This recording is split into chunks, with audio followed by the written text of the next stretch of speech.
Good morning. Good morning. Good morning. Let's start first thing first. Our students may likely have class at some point during the program. You were not allowed to leave. I will give you an excuse for class. And if they don't accept the president's excuse, then I'm probably not doing my job. So we want you here and excited. I am the president of Delaware State University. As you all know, I couldn't be more excited about this particular moment. It is a big day for Delaware State University. About a half an hour ago, we signed a memorandum of understanding with USAID, which makes us the first HBCU in the 61-year history of that agency to sign an MOU with them. Why is that important? It's important because it's a $30 billion organization who wants to do business with Delaware State University. So to have that opportunity and then to have these very well-respected, incredible leaders from the European Union with us, we just couldn't be more excited about where Delaware State is headed. There is something of an irony in Delaware and Delaware State University hosting an assemblage of European Union ambassadors with our good friend, Congresswoman Blunt Rochester here, who will be our moderator. Let's give it up for Congresswoman Blunt Rochester. I always like to note when she's here that she is the first woman and first African American to hold statewide office in Delaware. She is an incredibly accomplished lady, but she is down home. If you know her at all, you will recognize that she calls it like she sees it, tells it straight, and has the biggest heart that I know. Thank you for being here. I also want to recognize my dear friend, Senator Trey Pardee. Trey, would you stand? Two things you need to know. Had it not been for Trey Pardee, we would not have a full 4-year tuition scholarship at Delaware State University. We also, thank you, Lee. We also might not have been able to accomplish the Wesley transaction. So Trey, I can't thank you enough for everything you mean to this university. So to my friends from the EU, between us and the EU, we have probably the two largest and most complex economies on the planet, accounting for about 73% of the world's gross domestic product, according to the World Bank and the International Monetary Fund. Both the US and the EU are exceptionally diverse regions in terms of culture, production, ecology, and other critical areas, and struggle regularly with balancing the dynamics of true shared governance. Both entities are grappling with the challenge of climate change, migration, security, inflation, supply chain disruptions, and of course, the impact of COVID-19. Within the vastness of the United States, the tiny state of Delaware is a very small European region where everybody knows everybody else. And nearly every decision you make impacts your neighbor. We are dealing with issues very similar to those facing our European allies. The balance between the economy and ecology and managing our coastal zone, the challenge of dealing with major storms and toxic runoff into our waterways, the increasingly complex question of managing both healthcare and education with equity for all. And of course, looming big in all those human and public policy challenges is the perpetual question of mutually beneficial trade and dual economic growth. Why do I say all of this? Why do I say all of this, students? Come on, I want to hear from you. Yes. Yes. What else? Yes. We understand each other. We are living in a smaller, more globally connected world. You cannot go out into the world and not know the world around you. And that world around you is not just in Delaware or where you come from. Why else are we doing this? One more. Yes. That's smart. That's all right. You're definitely getting an excuse for class. Yes, right over there. Say what? Our interdependence? What's that mean?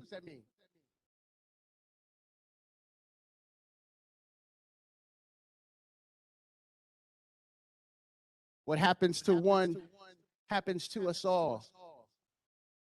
We are mutually tied, inextricably linked, in the words of Martin Luther King, by who we are, where we come from, what we look like. So when we have leaders like this of consequence in front of us, we have to be inquisitive. We have to ask tough questions. Sometimes we have to ask questions we think might be silly. But you know what? If we get more connected, if we are more thoughtful one with another, if we can communicate more clearly, things start to change. Violence lessens, hunger reduces, infant mortality goes down. There is nothing, as Lisa would tell us in her biblical way, nothing new under the sun. So it behooves you students in particular to listen to these great leaders, but more importantly, ask the tough questions. That's what today is all about. That's why I'm excited. I'd like to turn it over to my dear friend, the Honorable Congresswoman Lisa Blunt Rochester.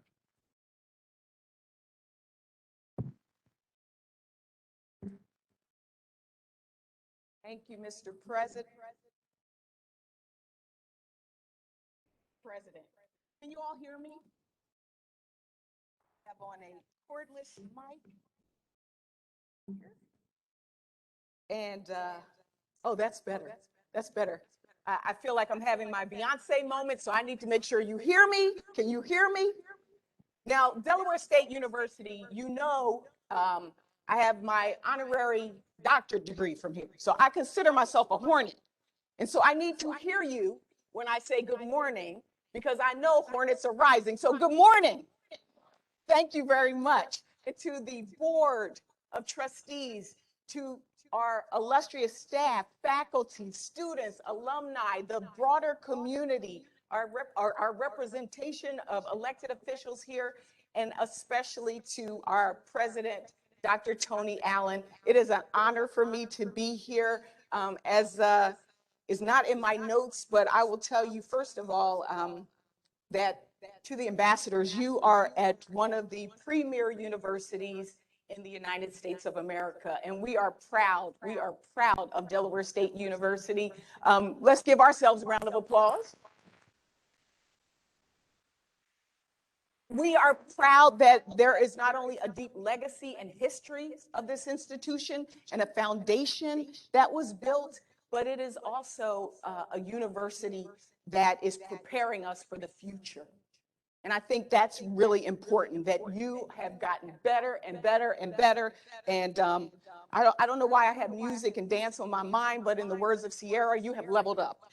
And so I want to just say to Dr. Allen, again, thank you so much for having me.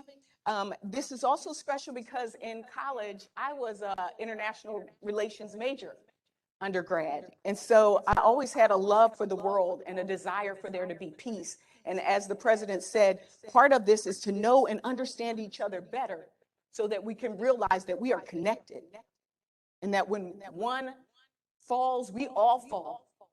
When one rises, we can all rise. And that something even like a pandemic is not stopped by borders, by parties, by races. We are connected. And so I am so honored to be here. I did want to take a moment to maybe give a moment of silence. Many of you know that this morning, Secretary of State, former Secretary of State Colin Powell passed away due to complications of COVID. And so if we could just take a moment for a moment of silence for him and the millions of individuals who lost a loved one, a family member, a coworker to this pandemic, and to the 1 in 500 children in the United States who lost a parent or a caregiver. 1 in 500 in our country. Let's take a moment.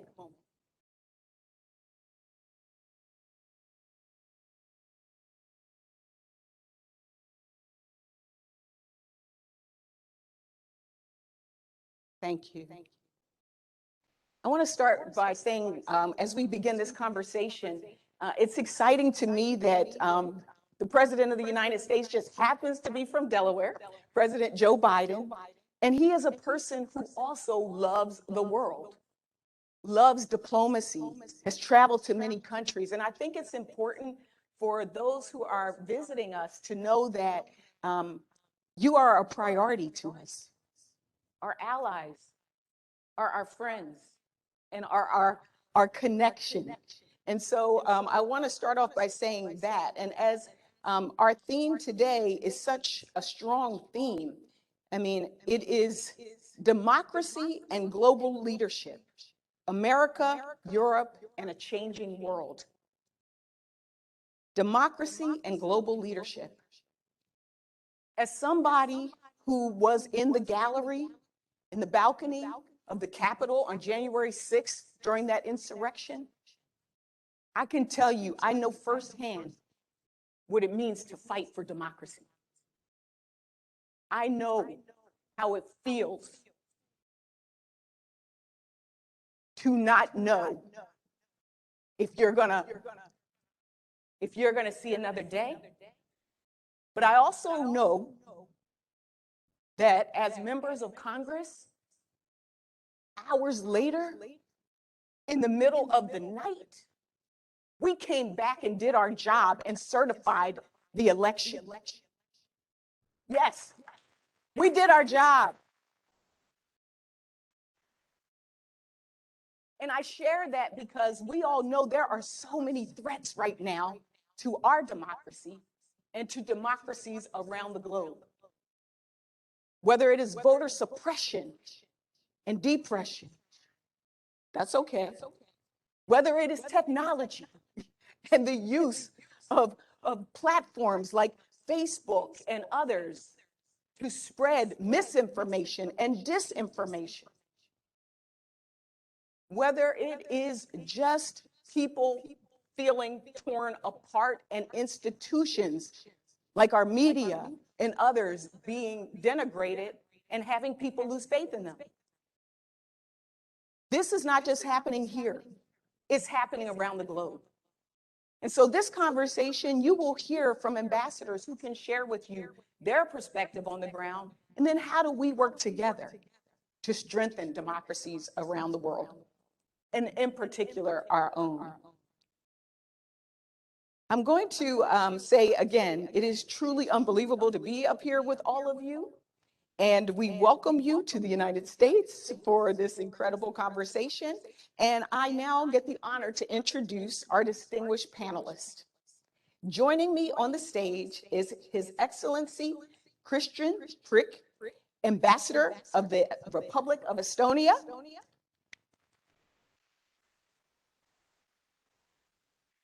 Her Excellency Mariangela Sapia, Ambassador of Italy.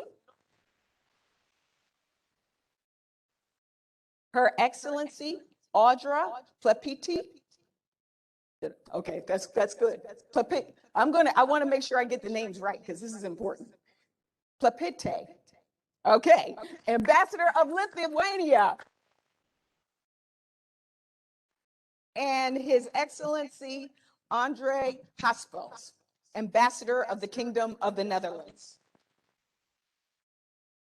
And so our questions, because I'm going to try to be efficient here, we got questions from students and faculty. And so Dr. Allen said, ask the tough questions.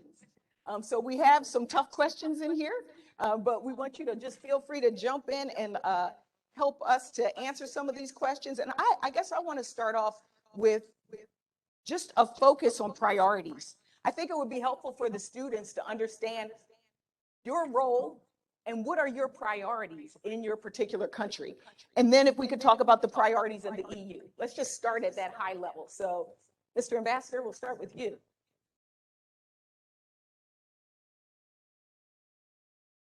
Does it work? Okay. Yes. Thank you, Congresswoman, and thank you, Mr. President of the college as well, of the university.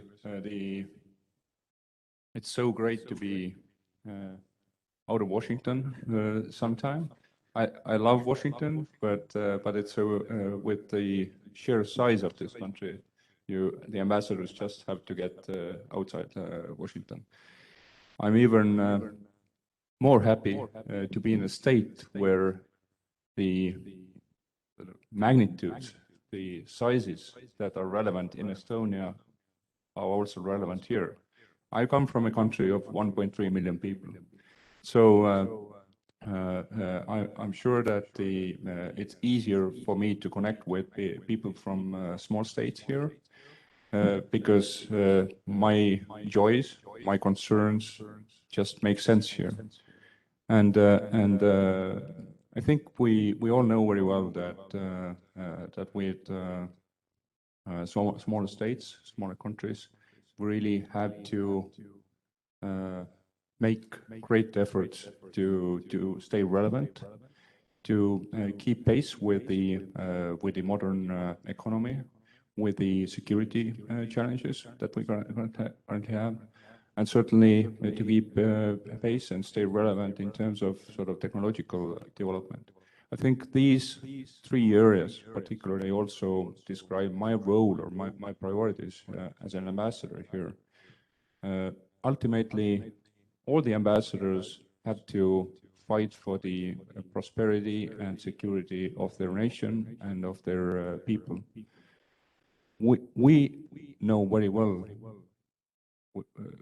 the ambassadors that are here from the EU, that we cannot ever achieve a proper and sort of desirable place for our own nations at the cost of others. We have to work together. It's, after all, a global economy. It's global society. So in order to make our countries to prosper and make sure that our countries stay secure, we have to work together. And that's what I'm doing day in and day out. That's why we are here together, not just one ambassador. Thank you. Thank you. Thank you, Ambassador. Thank you very much. And so first of all, let me tell you, Madam Congresswoman, that is a real pleasure and honor to have this conversation led by you, a woman, Congresswoman, very important, in a very important moment. President Allen, it's a great pleasure to be here. Thank you so much for having us. Just a little note, when our colleague, the EU ambassador, showed us the program, I said I would like to be there. I would like to be really in Delaware State University and have a conversation with not only the faculty, not only the president, but also the students. So it's for me really a great pleasure. It's an honor.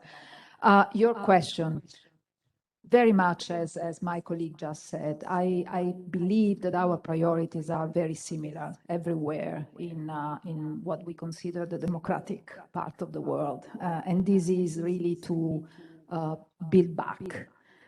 You call it Build Back Better. We call it recovery plan. It's the same thing. It's about really getting together and putting all the resources that we have to build back in a better way, which means build back societies that are really addressing the issues that brought us in the end where we were one and a half years ago with this pandemic. Inequalities, an economy that was not delivering for all. It was delivering for few and very much so.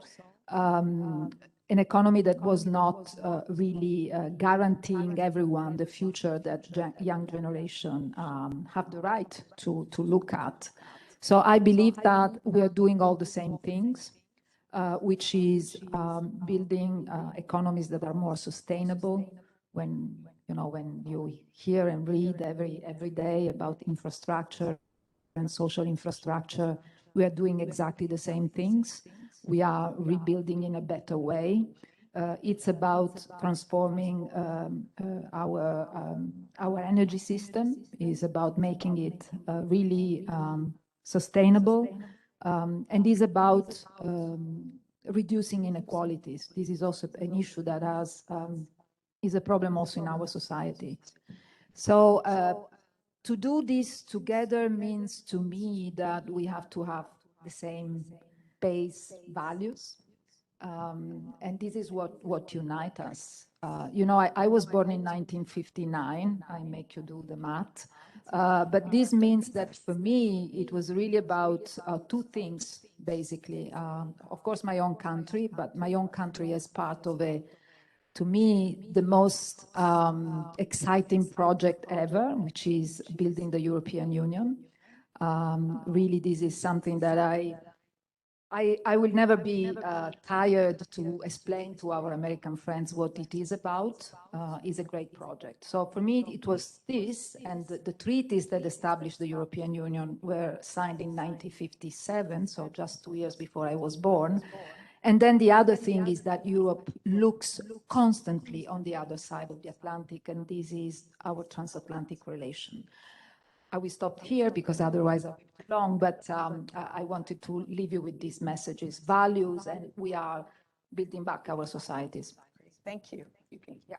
Thank you, Madam Ambassador.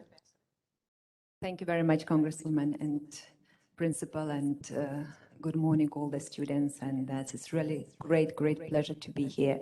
As my colleagues mentioned as well, it's great to leave DC, but I think it's very great to visit such states as Delaware. Coming from the small European country, we have 3 million, a bit bigger than the Estonians, but we very much associate as well. We feel more at home in the smaller states as Delaware than in the very big ones or something.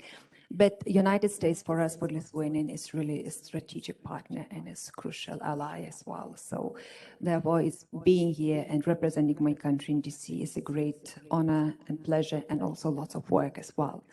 Because we cooperate with US, we share the same values. For us is, I would say our relations with US is very much historical, emotional, and personal as well. I very much recall what you said now, we know how to fight for democracy. My generation as well know how to fight for democracy because we witnessed, yet we saw the fall of the Berlin Wall and end of Cold War, and especially US policy of non-recognition of our annexation was that beacon of our hope for independence, human rights, and democracy. I know how to live without being able to say what you think, without being able to travel where you want, not be able to do what you want as well. And US was that country which was fighting for us. And we know that. That's why it's human rights, spread of democracy, and ensuring human rights in our countries, also in our region and globally, is one of our key priorities of foreign policy, and what we also cooperate with the United States as well. So, and especially in nowadays world, which we see how authoritarian regimes have their own narrative and becoming stronger and stronger voice, arguing that democracy is not value anymore, or it's not so bad. So I think we have to really share our forces and to fight for that. So, and we do that as well. And of course, as others mentioned, economy, technology, supply chain disruption. That's also in our common work with the US as well. We have to also here to join our forces to do that. And we also, Lithuania being small, and we invest already in some biotech in the US. US have very important investment in Lithuania, so we see how to increase this cooperation, defense issues. They have US military on Lithuanian grounds, and having borders with Belarus or Russia, we feel much more secure. That's the best deterrence as well. So it's our priorities here. And I know you are in Delaware, have Air Force and others. So we do. So there's so many issues as well. Lithuanian community very strong. So we have lots of work, and we see US as really our main ally. And we shouldn't forget that we are really allied by common values and human rights. Thank you. Thank you. Mr. Ambassador. I'll briefly stand so I can see everybody in the room. But thank you very much for having us at Delaware State University, and thank you very much for the very powerful introductions as well. I represent my country, the Netherlands, which is a country in Europe. On the east side, we have our German neighbors. In the north, we have Scandinavian countries. In the south, we have Belgium, and further down France into the west, we have the former EU member state, the UK. So very much in the heart of Europe. The question was, what do I do here? I'm representing my country, and if you look at the bilateral relations between the Netherlands and the United States, first of all, there's a very strong economic and trade and investment relationship.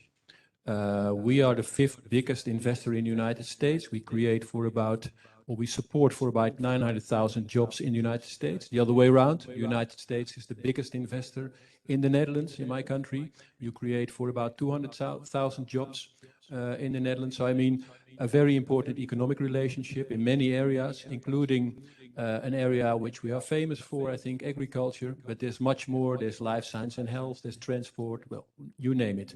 The second area where we work very strongly together is the area of defense and security. Of course, we are a NATO member, but we also work together when it comes to developing products. We buy the F-35, the fighter plane. We work together on that. We train people. We do the maintenance. So that's a very strong relationship as well.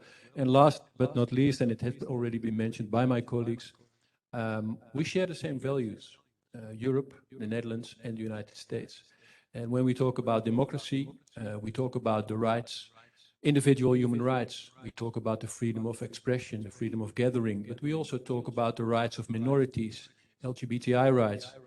Those are fundamental, I think, things that we share, and we have to invest in that, in those common values. It has been already mentioned by my colleagues. It's not something that we can take for granted, especially in an era where authoritarian regimes are on the rise.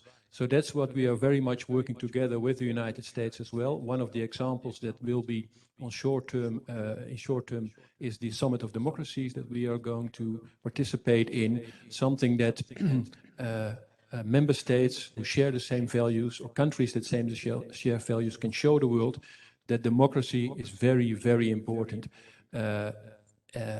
for my country, for your country, and it's something that we really have to invest in. Thank you. Thank you, Mr. Ambassador. You know, there were so many different points that came out of your priorities and what you shared. The word that I heard consistently was values. I heard that across the board. And I think that as we even look at the current pandemic, for me, it's been three words: recover, and that's economically, and that's also physically. It's rebuilding, and you mentioned our Build Back Better. And what is embedded in that is the fact that while we have values, sometimes we have not lived up to those values. And that's why the issue of equity, dealing with institutional and structural challenges that we've had as a country and that you've experienced as well, is a priority. So it's recover, it's rebuild, and it's restore. And I think just along that vein, I'd love to hear you each talk a little bit about what you feel are the major threats and challenges to democracy or to a democratic way of governing. And we'll start with you, Madam Ambassador. Oh, thank you very much. I think I will start as well because I don't see half of yeah. I think I would like to start where I ended as well, saying that today's world, it changed. And the authoritarian, when the Cold War finished, it thought that democracy and Western values won, and we were those winners as well. And the good example today, I think, the best how can be the winners and really successful in that policy. But nowadays, authoritarian regimes unfortunately have the stronger and stronger voice saying that you don't need democracy, you don't need human rights to have economic prosperity. Is it true? Being lived in authoritarian regime, we don't agree with that. But all of us have to agree on that's not. Because what you mentioned as well, the new challenges are here. There is no anymore the mainstream news and information flow. We see that with new technologies comes not only all the good things, or some new challenges as well. How to collect information, what is true, what is false. And we see so many examples of disinformation, misinformation, even with the COVID pandemic showed us how fragile can be sometimes information, share of information, and even relying on the science is not anymore the truth. So I think we have to see that, how to that, and all the democratic societies, governments, civil societies as well, students and academia have to unite to really to spread that news and to fight misinformation as well. And education in this sense is very, very important as well. That's why I'm so happy to be here at university and to speak that, because we have to have this critical mind, always question what kind of information is that true or not, where it comes from, because sometimes disinformation was very, looks naive and very like not frightening information, and then it comes and sometimes we don't realize where is that something. So we have to be based also on our values, which have been cherished already for so many decades, and should prove that that's where it goes. So that's, I guess it's only one small thing what I mentioned as well, but that's, an ambassador from Netherlands mentioned Summit for Democracies. That would be a very important thing, and we in Lithuania as well, we're organizing conference in November, for instance, saying how democratic states and governments can challenge authoritarian narrative and everything, because we see so many countries still struggling on that, and we have to help as well to see that. So thank you very much. Thank you. I was just going to, echo what you were saying, and it's also been a theme in terms of, for authoritarian governments, it is easy to tell everybody, we're going to turn all the lights out in the city, and the lights go out. And I've been places where that's happened. But I know even in the House of Representatives, the ambassadors were asking me, so what's going to happen on these infrastructure bills, the human infrastructure and the hard infrastructure? Because in our country, and being in Congress, I can tell you, it is not easy. And it can be messy. And it doesn't happen with one person clicking a button and saying, everybody do this. And that's why participation is so important in terms of a democracy. And so even your point about, as someone mentioned, income inequality, if people feel like, I'm talking about democracy, but I don't feel it, then people don't participate. And so even the issue of how we communicate and what we get out there is really vital. It's really vital. And what is the truth? Anyone else want to talk about the biggest threats to democracy? Yes, Mr. Ambassador. Well, thank you very much. And you've already said a few very true words. I just want to say, there's not one model of democracy. If you look at my country, we always have coalition governments. That means we have 150 seats in parliament, and normally government needs to have 75 plus 1 seat. And that means that our cabinet consists of 3, 4, sometimes 5 parties. Well, in the context of the United States, in your country, it's very different. So there is not one model of democracy. In our case, it means that we often have to compromise. The disadvantage of a compromise is that nobody is 100% happy, because you never get the full result that you anticipated. The advantage of a compromise is that there's at least something in the end result that you recognize. So a compromise, I think, in my view, is always part of a democracy. You can't have it all. And crucial for a democracy, in my view, is looking after the interest of minorities. I've mentioned that before. And in a winner-takes-all system, you might get into a situation where the interest of minorities are not taken into account. So then you need a quality of leadership, saying that despite I have the majority and I can do certain things on my own, I still take into account the interest of others, of minorities, of people who do not belong to my political party or my group or my state or what have you. So I just want to point out different democratic models, but many values that we share. And you've already mentioned a few examples of that. How can we, stop the further erosion of democracy? Well, I think education is key from a very young age already. We shouldn't take our liberties for granted. That's one thing. Participation is key as well, from everybody. You cannot just stand by and say our democracy goes down the drain. You have to invest in it. So that's crucial as well. And then third, I would say the quality of leadership. Leadership that acts, that plays by the rules, that act according to the rules, and that knows that, you know, even the president is not superior to the interests of the country, but that he has to be a leader and show the way. I think that's crucial. Thank you. Thank you. Great answer. Anybody else want to jump in on this one? So I can see the room. Well, difficult to add something more. Maybe just looking not only at the situation in our own countries, and I totally agree with my colleague from the Netherlands. You need that compromise to happen. Well, Italy is the country of compromise. We have, you know, we have a parliamentarian system that works on compromise. But right now, what's happening is not only the ability of all the parties to get together and try to build this plan to build back better, but there is also a leadership.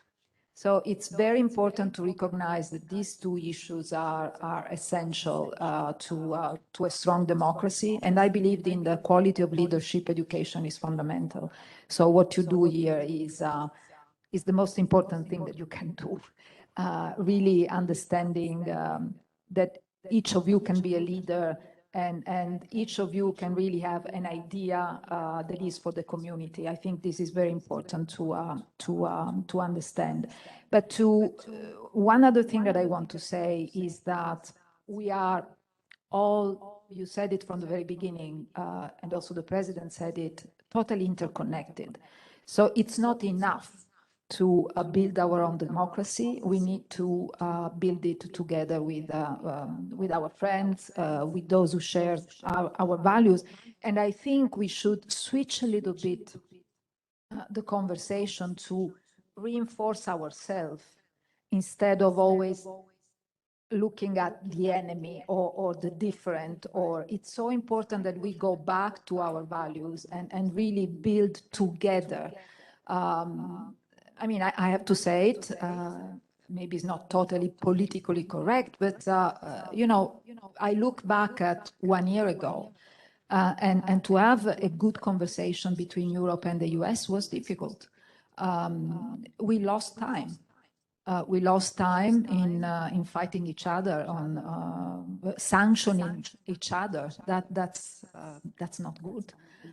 So I believe that there is a lot that we need to do still in our transatlantic relation to be stronger. Thank you. And Mr. Ambassador. Yeah, thank you.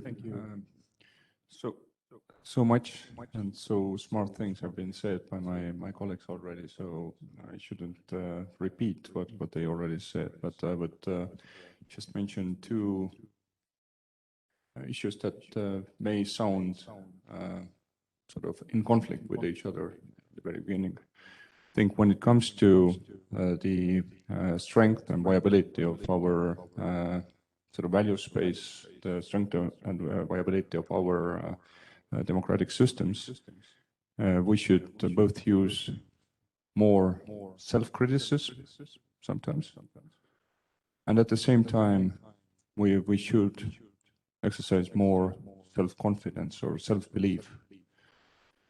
What I'm referring to is that on the one hand, in order to convince our own people, but also convince people elsewhere in the world that a democratic system actually can deliver people the kind of governance, the kind of lifestyle that they deserve and that they desire. We need to be very vigilant that if there are problems with our own democracies, if there are issues with rule of law, if there's disrespect for human rights, and so on and so forth, we have to be very candid about it and deal with it. On the other hand, I sometimes feel that that with the, let's say, march of authoritarian ideas and authoritarian regimes over the past 10 or some years. So many in the West are doubting in our own ability to be successful, to the degree when it starts to become a sort of defeatist kind of attitude towards our own values, towards our own lifestyle, towards our own understanding that actually people do deserve to have a choice of their political leadership. People do deserve to have the basic freedoms and so on and so forth. We shouldn't be so much in doubt in what we do. We shouldn't be critical where we don't have to be. I, for one, for example, think that, and certainly my country, probably my Lithuanian colleague would agree with me, but I shouldn't speak for her. We are great examples of how the EU and the US together working for supporting our countries coming out of the ruins of the Soviet Union is a successful project that really has delivered for our own people, and we think that it's certainly a time to sort of give back or pay back, and also help other people elsewhere in the world whenever they have the desire to live in a democratic way, and when they need the support for protection of human rights and so on and so forth. So self-criticism, but at the same time self-belief too. Thank you. Thank you. You know what, I really want to kind of piggyback on that last point about the self-criticism, but also the confidence. I think that's a personal thing, I think, for many of us, as well as for our countries, to be able, and I think even in this moment, that's why for us to see a rise in Black Lives Matter was self-critical. And for some people, they felt like that's saying something bad about the country, but it's saying, no, I want to face myself, and then I want to have confidence in the things that we put in place to build back better, or to make things better, or to make things fairer or more just. That's just one example. I really appreciate that dialogue. I want to shift, as mentioned, asking the hard questions into a question from a student. And I'm going to kind of combine the two. About a few years ago, I got a chance to visit members of the EU Parliament. And I went there to talk about everything from workforce and apprenticeships, but also privacy and the issue that we share. But in the context of the conversation, it turned to our relationship and your relationship with China, and how the dynamics between the EU and China and the United States. And I'm not going to put any words in your mouth. I want to hear just your thoughts on the relationship between the EU and China, the EU and the United States. Okay? Who would like to take that one? That open-ended question. Okay. Madam Ambassador. Well, this is one of the difficult questions, simply because I think there has been an evolution also in the way we, as the European Union, has addressed the relation with China. And this is simply because China has been growing so incredibly fast. And so is something maybe different from what it was before. I think in the European Union, we take it in three ways.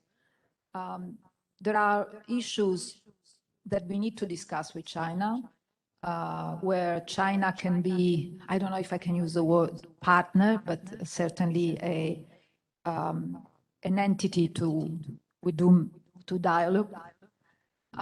There are issues where we are clearly in competition, and these are probably most of the issues. But competition doesn't mean that you don't have to talk. So the door is open. This is our competitor in many respects, and we need to deal with each other. And then there are issues where China is an adversary in a way, where we don't share at all. First of all, it's a matter of values, and it's a matter of how you treat your citizen. What is, what do you think about democracy? What is democracy? What can you ask from your citizen or not? So it's a very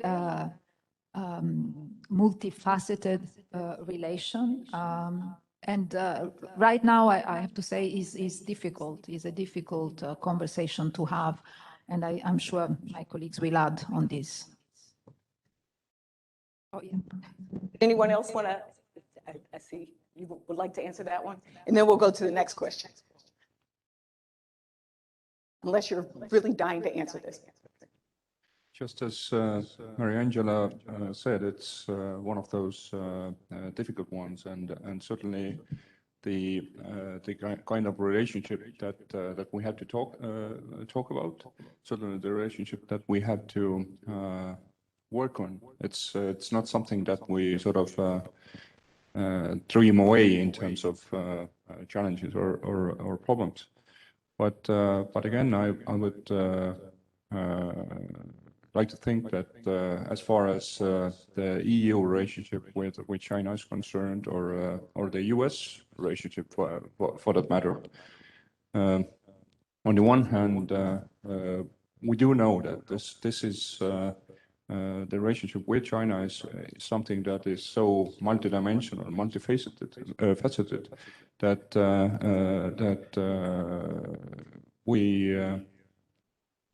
we do not have the sort of luxury to just avoid this topic, to avoid this country, even if someone would like it to be. But what's important is that it's not only the way I sometimes feel that people almost tend to think that we are so depending on China, and so we rather shouldn't discuss the sort of difficult or important issues with them. But I do think that in the EU we are also increasingly taking the position where we see that there is a two-way street, or the dependence is certainly also on their side. They need us as markets. They need us as the provider of know-how and technology quite often. And we should make sure that we keep certain sort of red lines in place. We keep certain. We stay true to our values and our principles. This does not always mean that, or this does not at all mean that we should tell them from A to Z how is the right way to live. It's after all, it's their own culture, it's their own country. But we should. But we have all the power, we have all the right, we have all the obligation to speak out when, for example, the forced labor is used, when human rights are suppressed, and we can make sure that our purchasing power also works to deal with, to address those issues if this is necessary and if this is possible. Thank you. Thank you. I'm going to ask one last policy question and then go to a last wrap up for everyone. And this question, we haven't talked about climate and climate change and the climate crisis. And I think it's probably, and for us, we talk also, I have bills on environmental justice. So this is a big issue for us, as we all know, globally. And one of our students wrote, with the rising cost of oil-based energy sources around the world, what can be done to further invest in cleaner and more reliable energy sources for day-to-day life? So I don't know if any of you want to take this, or any of you are focused on climate and could just share. Thank you. Thank you, Mr. Ambassador. Well, first of all, as we said already, climate change affects everybody. For my country specifically, as some of you might know, 1/3 of our country is below sea level. So that means that with rising sea levels, we have to build either higher dikes or find other ways to protect ourselves. And that means a lot of investment, both in terms of what we call adaptation and mitigation. I think cleaner energy is an essential part of our future energy mix. So that's why at the European level, but also at the EU member states level, we invest in solar energy, in hydropower, in wind energy specifically. But there are many challenges. I mean, the grid, a lot of it has been written about that, should be ready to deal with these new sources of energy. Storing energy is not always easy. So that's why it's crucial, I think, to make a lot of money available further for research and development in clean energy. That's why we need to educate again students, highly skilled people who can further help us in developing this kind of energy. We have to make the citizens ready. To give you an idea, we heard a lot today about Delaware and the electrification of the transport network as well. Electric cars are a clear example of that, but it's not going to be easy. You need investments, you need the charging poles and all that. So it's a long way, but we should make steps. So that's why it's very important. We have a big meeting, the COP meeting in 2 weeks' time, I think. Where all the member states come together, or the states come together to discuss further measures when it comes to climate change. But even more important than new measures is to ensure that we stick to the existing agreements that we have made. And that is already challenging enough. So, and then my last remark would be, again, this is an example of where we have to work together, not only we as the US and the EU, but also, as my colleagues just have mentioned, if possible with China, because they might have for a certain part the technology, but they also are contributing to the problem. So in that respect, we have to talk to them, and we have to see if we can find some kind of common solution when it comes to tackling the issue. Thank you. Thank you. You want to say something? Oh, I look at them. So this is our last roundup question, and we're going to have it be like a lightning round. So if you could think, we started this conversation about the threats to democracy. Can each of you give us an example, particularly for the students? Because we want these students to go out revved up, ready to do more to get us a strong world. And so could you just give one example of where you have seen democracy thriving or that gives you hope? Okay, that's the lightning round question. An example of something that gives you hope in this moment, and an example of where democracy is thriving. Who would like to go first? Madam Ambassador? Thank you very much. Since I didn't answer the last questions or something, so maybe I would say about what we started with technologies on energy policy as well. It's not so climate change. So before some 10 years ago, we were very much depending on Russian gas. And they had the only pipeline coming for gas possibility to get. There was one pipeline from Russia. And we were paying the highest price in the world for gas. But with the EU cooperation among the democratic countries as well, building LNG, building the electric grids with Northern Europe or also via Poland to the continental Europe as well. So we solved that problem as well, something like that. So that's why I would like to say that, I mean, we are not cooperating among the democracies only on pure values, something, but we also have to strengthen our cooperation on technologies, on how we address challenges of COVID pandemic, which we didn't address as well. We have lots of things also among democratic countries, and also answering with China as well. So it's good, it's important to cooperate, but we sometimes have to understand they used leverage against us as democratic countries as well. So the cooperation and really close working together among and this transatlantic bond increased is very, very important. Thank you. Thank you, Madam Ambassador. Mr. Ambassador? Yeah, I'll be very brief. What's hopeful for me is that I think the younger generation is very active. If I look at my own children, I have 4 children. The oldest is 25, the youngest is 19. They're all, of course, voted when they are allowed to vote. I think that's very important. They are all, now one of them is active in politics and is a member of our, candidate member of our municipal council, which I think is important. But I'm also proud of them that they do not only participate in these structures, but they also go out on the streets and demonstrate. Sometimes I agree with them, for instance, when it comes to demonstrations for a better climate.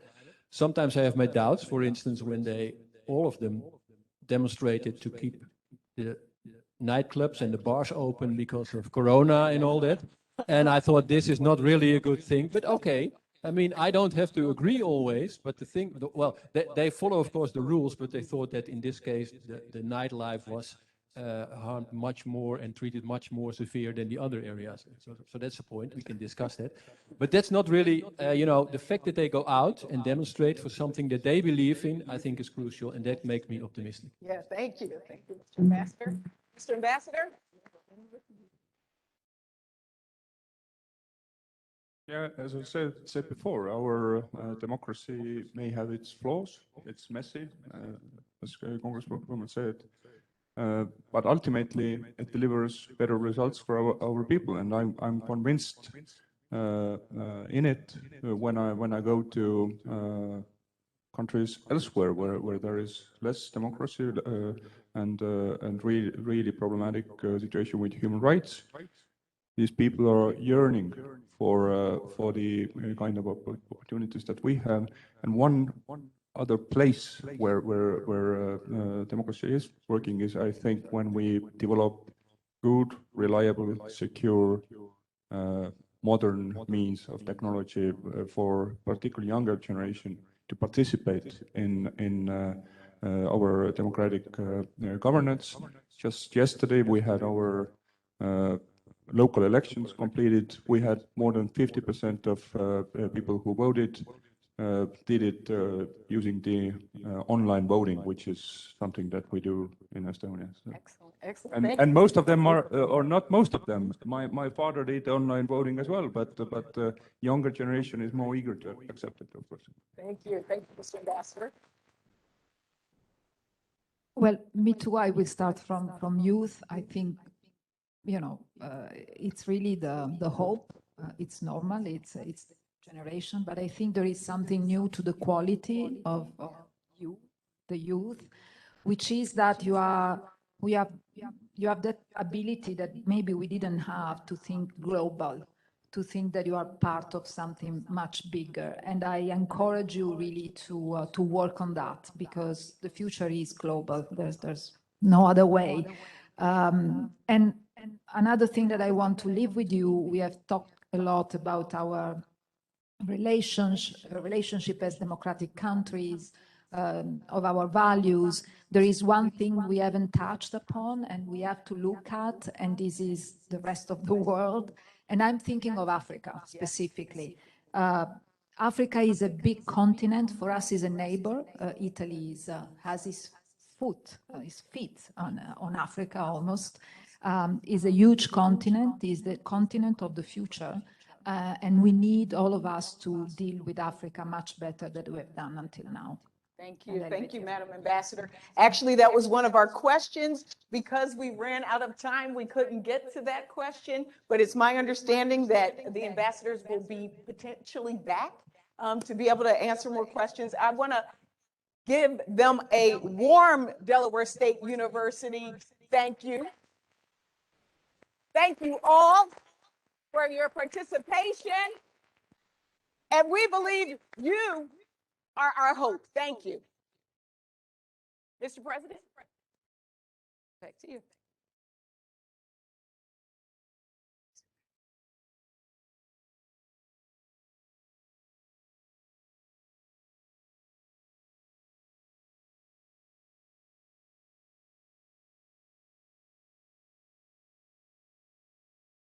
That concludes our program, but I do want to just give both Congresswoman Blunt Rochester and our ambassadors another round of applause for just taking the opportunity to be here, to do this here at this historically Black college and university. It really does make a big difference for us, and it says a lot about you all, your character, integrity, and leadership, and what that means for the future of our generation in the U.S. and around the world. So thank you very much. Thanks, everybody.